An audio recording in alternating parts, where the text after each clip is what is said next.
नमस्कार, आप सभी का बहुत बहुत स्वागत है। दोस्तों, जैसा कि आपको पता है कि मैंने आधुनिक भारत इतिहास की जो क्लासें हैं वो शुरुआत कर दी है। आज जो क्लास है वो दूसरी क्लास है और क्लास को शुरुआत करने से पहले एक बात मैं आपसे कहना चाहता हूं, वो आप बात सुन लीजिएगा, फिर उसके बाद आप वीडियो देखें ना देखें वो आपके ऊपर है। ये जो बात कहने जा रहा हूँ ये हर टीचर आपसे नहीं कह पाएगा। तो देखिए, जैसा कि मैं आपको ये टॉपिक पढ़ा रहा हूँ, जो आज का टॉपिक है वो पुर्तगाली है। जो पुर्तगाली भारत आए, सबसे पहले यूरोपीय वासी थे जो भारत आए थे, तो उनसे संबंधित आपको सब कुछ आपको मैं पढ़ाऊंगा जो प्रश्न परीक्षाओं में पूछे जाते हैं। तो मैं बस आपसे ये कहना चाहता हूं, जैसा कि मैं आपको ये टॉपिक पढ़ा रहा हूं, इस टॉपिक से अगर आपके पास कोई प्रैक्टिस सेट है तो वो आप रख लीजिए, साथ रख लीजिएगा, और नहीं तो आप पढ़ने के बाद प्रैक्टिस सेट लगा सकते हैं। एक भी प्रश्न आपका इससे बाहर बिल्कुल नहीं जाएगा। अब मैं आपको ये विश्वास दिलाता हूं, चाहे आप किसी परीक्षा की तैयारी कर रहे हो, एक भी प्रश्न पुर्तगाली संबंध, एक भी प्रश्न आपका किसी परीक्षा के लिए बाहर बिल्कुल नहीं जाएगा। मैं आपको विश्वास दिलाता हूं। अगर आपको वीडियो पसंद आए तो लाइक जरूर करिएगा, हमारे यूट्यूब चैनल को सब्सक्राइब कर लो। और हिस्ट्री से आप हिस्ट्री की चिंता बिल्कुल छोड़ दीजिएगा। हिस्ट्री मैं आपको पढ़ाऊंगा, एक भी प्रश्न आपका बिल्कुल किसी परीक्षा के लिए बाहर नहीं जाएगा। तो आज की जो क्लास वो हम शुरुआत करने से पहले एक चीज बता दूं, जो पहली क्लास थी आपको, वो मैंने उसमें आपको बताया था कि भारत में यूरोप जो वासी थे क्यों आए, यूरोपीय जो कंपनियां थी वो क्यों आई, क्या कारण थे, वो सब मैंने पहले वीडियो में आपको बताया था। और बताया था कि क्रम अनुसार यूरोप में सबसे पहले कौन आए, बाद में कौन आए, और जो कंपनियां की जो स्थापना है, यूरोप की जो कंपनियां थी उनकी स्थापना कैसे हुई, वो मैंने आपको सब कुछ बताया था। जो आज हम पढ़ेंगे पुर्तगाली। तो देखिएगा, पुर्तगाली भारत में आए 1498 में, और भारत से वो गए भारत के आजादी के बाद 1961 में। तो भारत में सबसे पहले आए पुर्तगाली और सबसे बाद में भी गए पुर्तगाली। इस बात को विशेष रूप से आपको ध्यान रखना है। और सबसे बाद में कौन आए? फ्रांसीसी आए, और सबसे पहले चले गए थे वो फ्रांसीसी थे। ठीक है, तो देखिए, यूरोप वासियों में सबसे पहले भारत पुर्तगाली आए थे। ठीक है, तो ये प्रश्न परीक्षाओं में कई बार पूछा जाता है कि भारत में सबसे पहले यूरोप वासी कौन आए? पुर्तगाली आए। और सबसे पहले जो अभियान आया था उसका नेतृत्व किया था वास्को डी गामा।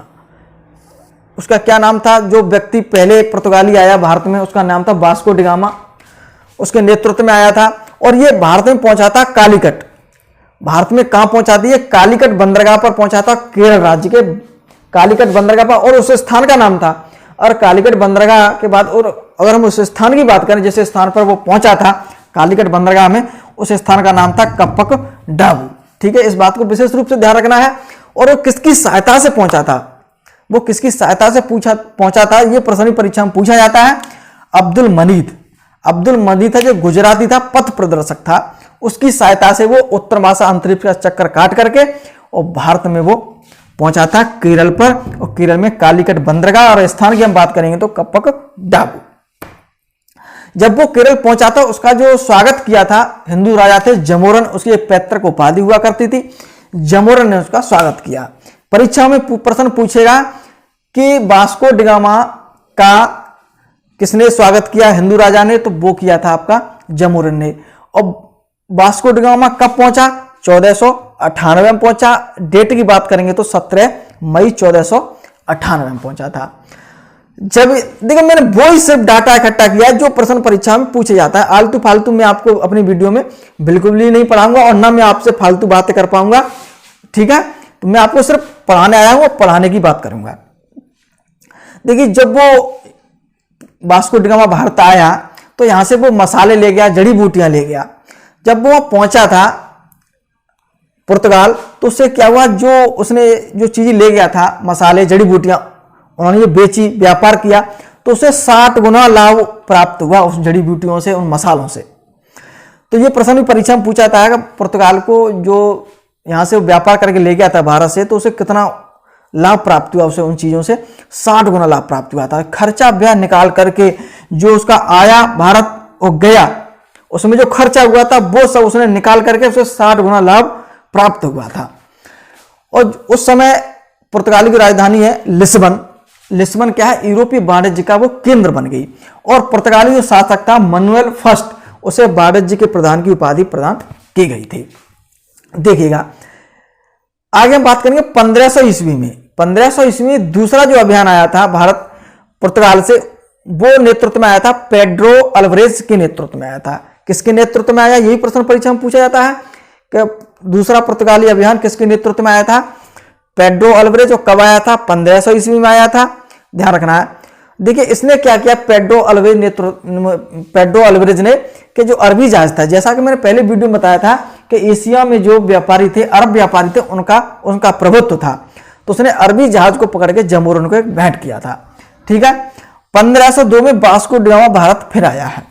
उसने क्या किया, वो गया, उसे 60 गुना प्राप्त हुआ, लाभ हुआ। पहली बार जब आया था वास्को डी गामा, फिर दूसरी बार जब आया 1502 में आया वास्को। तो ये प्रश्न परीक्षा मिल जाएगा कि वास्को डी गामा भारत फिर कब आया, किस सन में आया?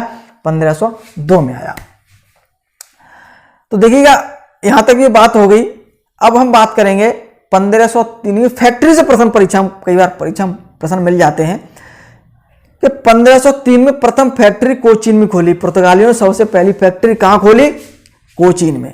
कहां पे? केरल में, कोचीन में खोली। कब खोली? 1503 में खोली।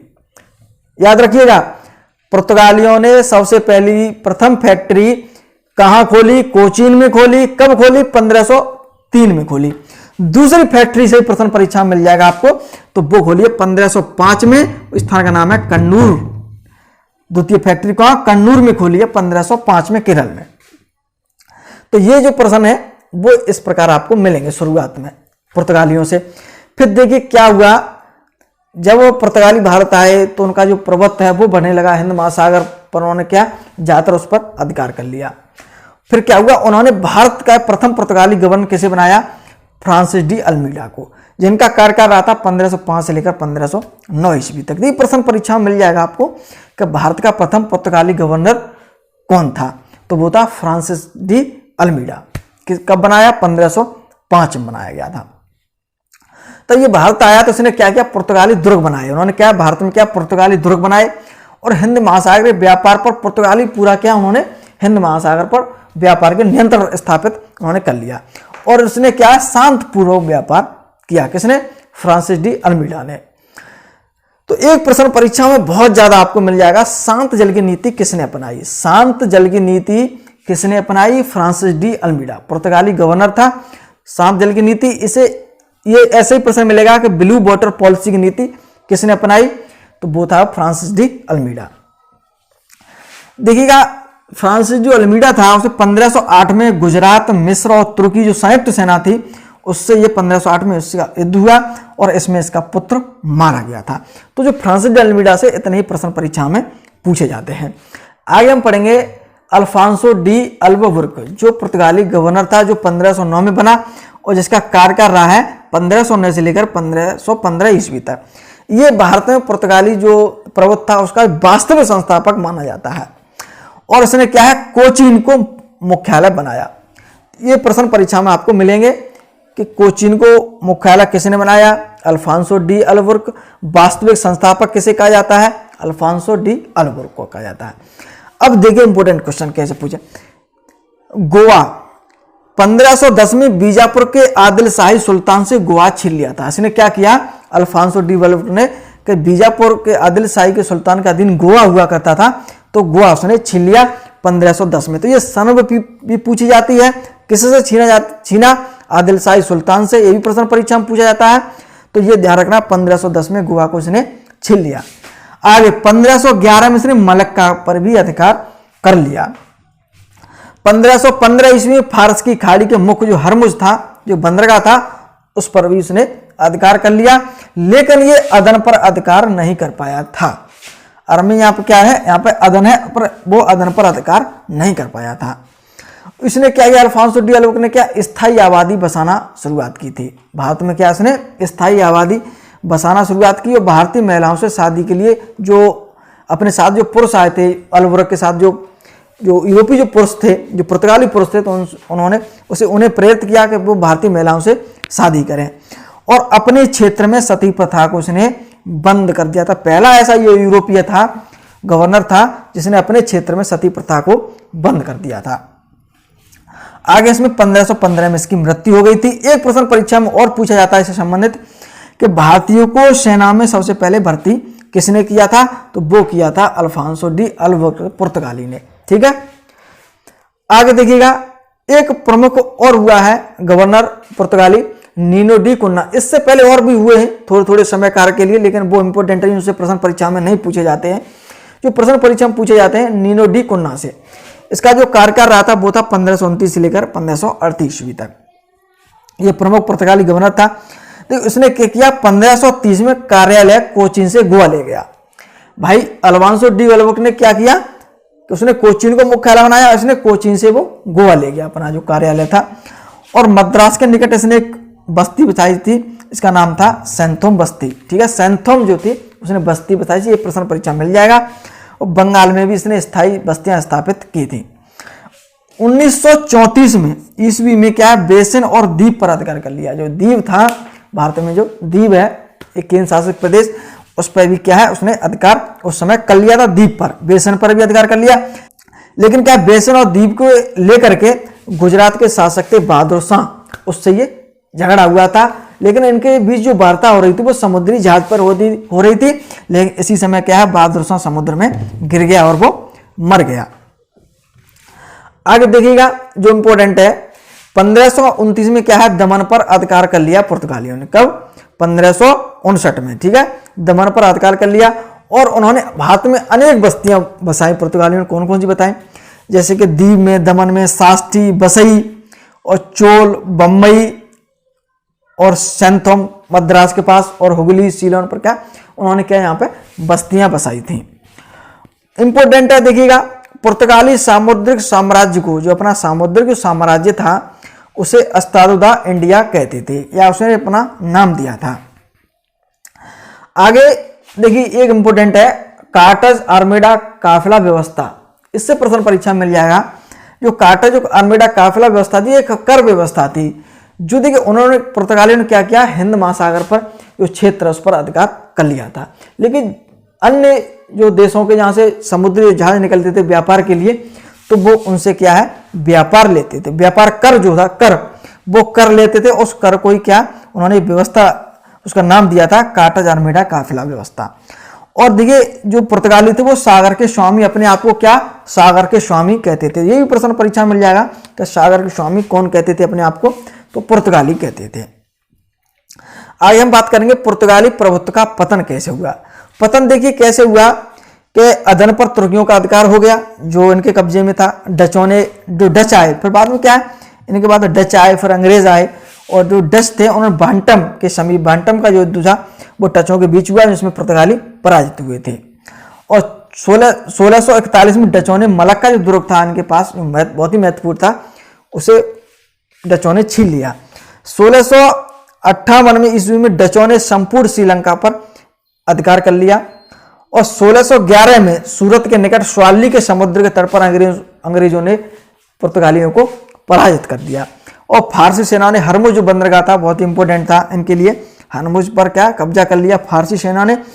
और कासिम खां, जो शाहजहां के कार्यकाल की बात है, कासिम खां शाहजहां ने 1632 में हुगली पर कब्जा कर लिया।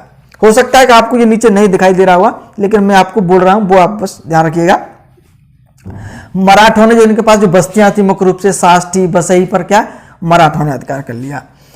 देखिए पुर्तगाली प्रभुत्व का पतन का जो एक मुख्य जो प्रमुख जो कारण रहा वो था धार्मिक कारण भी था। धार्मिक कारण क्या रहे कि धर्म परिवर्तन को बढ़ावा दिया। उन्होंने क्या है भारतीय लोगों को ईसाई में धर्म में परिवर्तन की पर जोर दिया, उन्होंने धर्म परिवर्तन को बढ़ावा दिया। और गोवा में मंदिर नष्ट करवाए इन्होंने। क्या पुर्तगालियों ने गोवा में जो मंदिर थे उनको नष्ट करवाया। 1560 में गोवा से ईसाई धर्म का न्यायालय की स्थापना की। 1560 में गोवा में क्या है उन्होंने ईसाई धर्म न्यायालय की स्थापना कर रहे थे। और पुर्तगाली गवर्नर थे मार्टिन डिसूजा। कौन थे? मार्टिन डिसूजा, इनका नाम था मार्टिन डिसूजा। ये अपने साथ क्या है एक संत जो ज्यूस संत थे, संत जेवियर को वो अपने साथ लेके आए थे। ठीक है, ये प्रश्न परीक्षा मिल जाएगा कि संत जेवियर को कौन लेके आया था, पुर्तगाली लेके आए थे। और अगर गवर्नर की बात करेंगे तो मार्टिन डिसूजा। और अन्य भी कारण रहे जो पुर्तगालियों का जो अंत हुआ, जैसे अन्य कंपनी आ गई, डच आ गई, ईस्ट इंडिया कंपनी आ गई, तो उनकी जो प्रतिस्पर्धा थी वो पीछे साबित हो गई। और उनका जो ध्यान था पुर्तगालियों का फिर भारत से हटके ब्राजील वो चला गया। ब्राजील से वो व्यापार करने लगे। और फिर जो जैसे कि डच आए और ईस्ट इंडिया कंपनी आई तो उनकी जो सेना थी, नौसेना, उनकी अपेक्षा ये नौसेना में कमजोर साबित हुए। और प्रश्न देखिएगा, जो पुर्तगाली थे भारत से क्या क्या वो निर्यात करते थे, इससे प्रश्न परीक्षा में आपको मिल जाएंगे प्रश्न। जैसे क्या क्या वो निर्यात करते थे, भारत से क्या क्या वो ले जाते थे, जैसे कि दालचीनी, अदरक ले जाते थे, चंदन, हल्दी, नील वस्त्र, ये चीजें लेके जाते थे। और मुख्य रूप से बंगाल से जो वो ले जाते थे, निर्यात करते थे, लौंग और कस्तूरी करते थे। अब देखिए पुर्तगालियों की जो देन है भारत के लिए, वो उन्होंने क्या क्या दिया, इससे भी प्रश्न आपको परीक्षा में मिल जाते हैं। तो देखिए तंबाकू, जो आप तंबाकू है, आलू, देखिए आलू जो सब्जियों का राजा, आलू, आलू के बिना तो आजकल जीवन ही अधूरा है। देखिए आलू और मक्का, ये जो है पुर्तगाली लेकर आए भारत, और कहाँ से लेकर आए, वो अमेरिका से लेकर आए थे। ठीक है, तंबाकू, आलू और मक्का। तो तंबाकू और आलू बना तो आजकल आदमी का जीना मुश्किल है, ध्यान रखना है। और आगे बादाम, बादाम ताकत के लिए बादाम खाते हैं, तो बादाम और पपीता, काजू, देखिए बादाम, काजू, लीची, मूंगफली, अनानास, संतरा, शकरकंद, काली मिर्च, ये जो है सब जो है पुर्तगालियों की देन है। ठीक है, जो हम आज संतरा खाते हैं, अनानास खाते हैं, शकरकंद खाते हैं, काजू, बादाम, मूंगफली, मूंगफली तो आप देखें सर्दियों में जेब में डाल लेते हैं और घूमते रहते हैं, ज़्यादातर स्टूडेंट ही ऐसा करते हैं। मैं भी घूमता हूँ मूंगफली को अपने जेब में डाल करके चबाता हुआ। जो मूंगफली की जो देन है वो पुर्तगालियों की देन है। काजू, बादाम, ठीक है, पपीता, संतरा, ये चीज सब क्या है, पुर्तगालियों की देन है। आगे एक प्रश्न परीक्षा में और पूछा जाता है, प्रिंटिंग प्रेस, छपाई की शुरुआत सबसे पहले भारत में किसने की और किन की देन है, तो वो है पुर्तगालियों की देन है। तो जो भी प्रश्न परीक्षा में पूछे जाते हैं तो वो सारा मैंने आपको बता दिया है। अगर आपको वीडियो पसंद आई हो तो लाइक शेयर करिएगा और हमारे यूट्यूब चैनल को सब्सक्राइब करें। वीडियो देखने के लिए आप सभी का बहुत बहुत धन्यवाद।